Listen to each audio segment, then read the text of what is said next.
Welcome back to BaldHeaded Metal, guys. Today I'm going to be reviewing Corpsegrinder, the self-debut album from George Fisher, or his better named stage name, Corpsegrinder.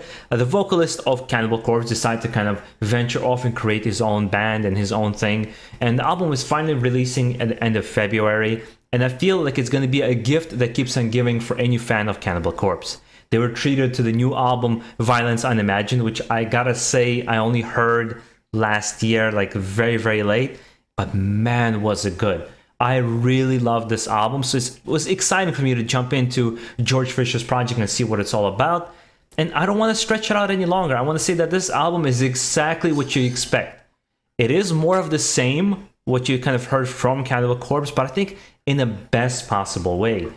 To me, a non-expert, it sounds like another album from Cannibal Corpse, if I have to be honest. But I would make the comparison and say that it's actually not as good as the Violence Unimagined, but that album set such a high bar to top, so it's not something to kind of get sad about. It was just a really good album, and I don't think it matches up to those heights.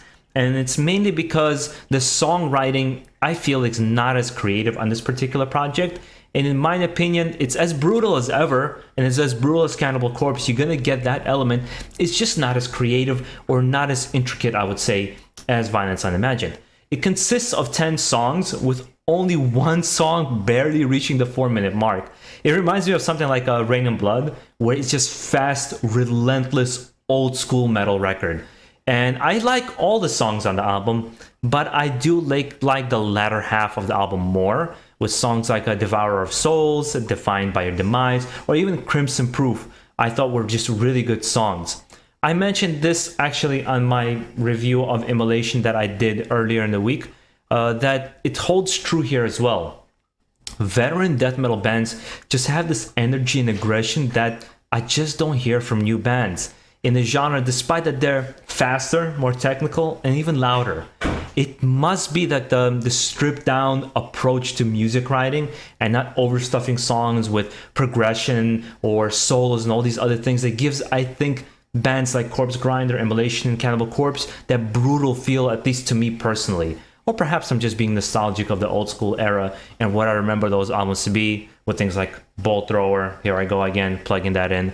But I think fans of the death metal, and obviously Cannibal Corpse, are gonna find a lot to enjoy in this album. Yes, it's on the simpler side. Yes, it might not be as intricate as the Cannibal Corpse album, or as, like I said, as creative, but there's a good album here.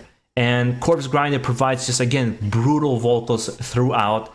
It has impact, it has soul, it has balls, it just has everything you would ever want from just a killer death metal record, where it didn't take me very long to get into it. I actually went through it, I believe, 5 to 6 times, and I listened to it, and I just enjoyed it every single time.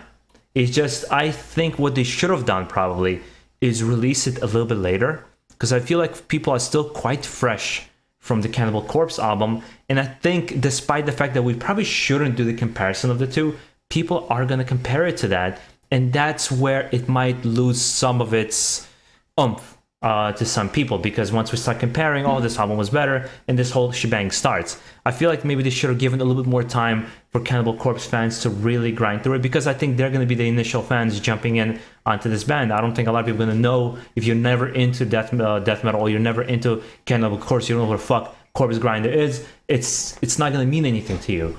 And for me, who's been aware, obviously, of Cannibal Corpse, I mentioned I'm a newer fan of Cannibal Corpse. I just kind of never got around to listening to them. I've listened to a couple albums back in the day. I jumped on the song with Make Them Suffer, which was the first song that captured my attention. And obviously with Ace Ventura and the Pet Detective movies, where I think first time heard of Cannibal Corpse and seeing them in documentaries and just knowing their importance. This has, I think the problem with also this album is there's a lot of hype around it, and people are undoubtedly going to put a lot of pressure on this album that doesn't need to be there. And again, like I mentioned, the comparisons are going to start.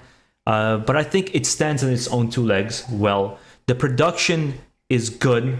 It's actually mirrors what I've heard on Immolation a lot, where it has this old school feel to it, where it's not overproduced.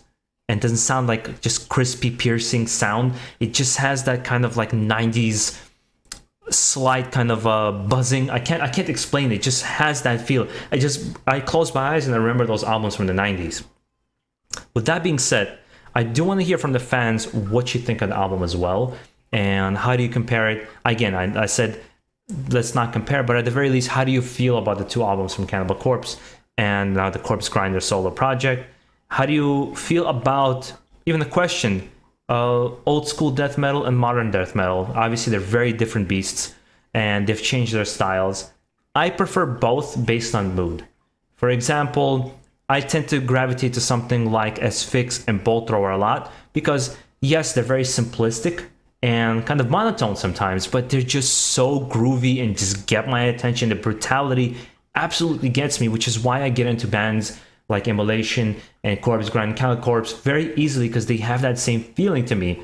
Whereas new bands, sometimes the overly technical approach, sometimes I'm just not mentally there and I'm not ready for it. But what I am, I will put it on and I'll listen to bands like Nile, which is Jesus Christ, not that technical, or other bands in the genre, obviously. But I'm gonna leave you guys with that, and I'd love to hear from you guys, like I said, as well, what you think of it. And make sure to enjoy the rest of your day, guys. Stay safe out there and keep it metal.